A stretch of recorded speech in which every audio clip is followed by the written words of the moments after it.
Ever since human beings invented clothes, a variety of fibers have been discovered or invented to suit changes in time, climate, and fashion.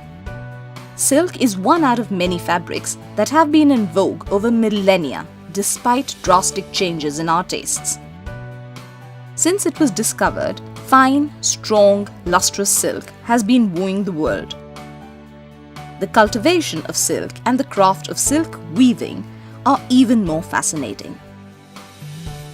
We thought it would be interesting to get an insight into the story of a silk thread. Let's begin with the backbone of sericulture, the silkworm. Commercial silk is obtained by cultivating different species of silkworm. The most widely and commercially used species is Bombyx mori, native to Asia. Silkworms are soft-bodied, slow-moving and relatively fast-growing insects. Like other insects, silkworms too go through 4 stages of development: egg, larva, pupa and adult.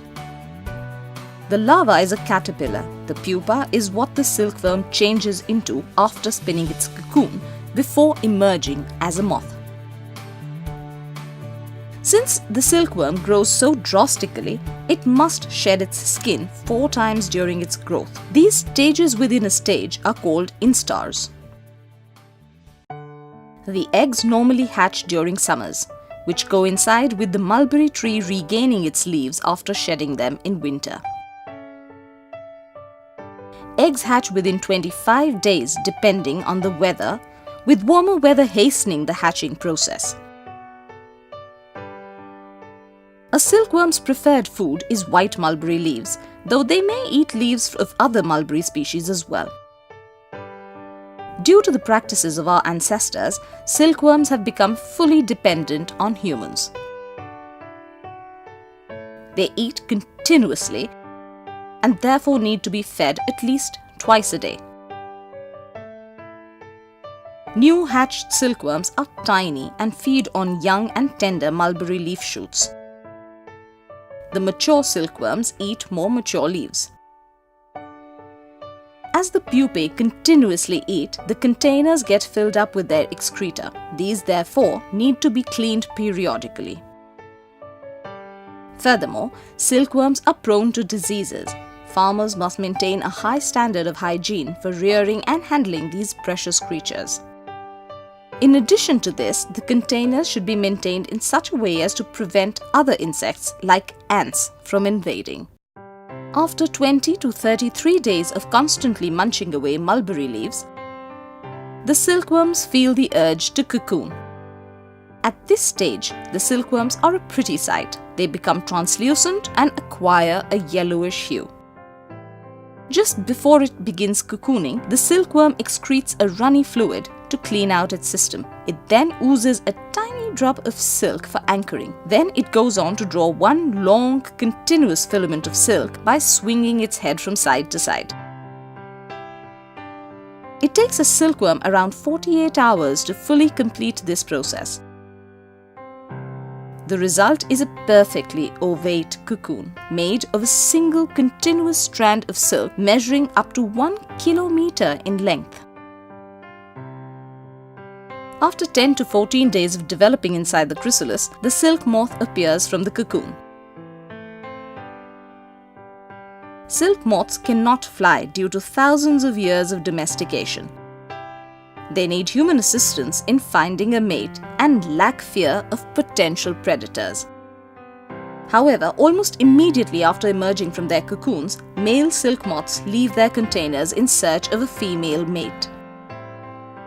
Olfactory hairs on the male's antennae help them detect pheromones released by the females. It is easy to distinguish between the male and female silk moths due to the slightly larger abdomen of the females. The males also tend to be more active. The average lifespan of silk moths is a paltry 5 to 10 days, even though males generally live longer than their female counterparts. After mating, a female moth will lay between 300 to 500 eggs before dying. The male moths, if not too old, continue to search for another mate. Reeling, or the process of drawing silk yarn, should be started before silk moths emerge from their cocoons. Once the moths emerge, the shell is of no use because the adult emerges by piercing the cocoon shell. To prevent this, cocoons are either dried in a dryer or stifled in steam. This action kills the pupae inside, thereby allowing farmers to obtain more cocoons fit for reeling. Before reeling, the cocoons are processed in hot water at 95 to 97 degrees Celsius for 10 to 15 minutes. This cooking makes the unwinding easier without breaking the thread. In India, silk is reeled on country-type charkhas or spinning wheels. The silk thus produced is substandard, uneven and carries many slubs. Improved cottage-type or large-scale basins for the extraction of superior quality fibre have been introduced in recent years. Once the silk is reeled, weavers and tailors put in their creativity, art and labour to create gorgeous drapes and fabrics to cater to the demands of the market. This sums up the story of how your favourite gown or gorgeous sari came into being.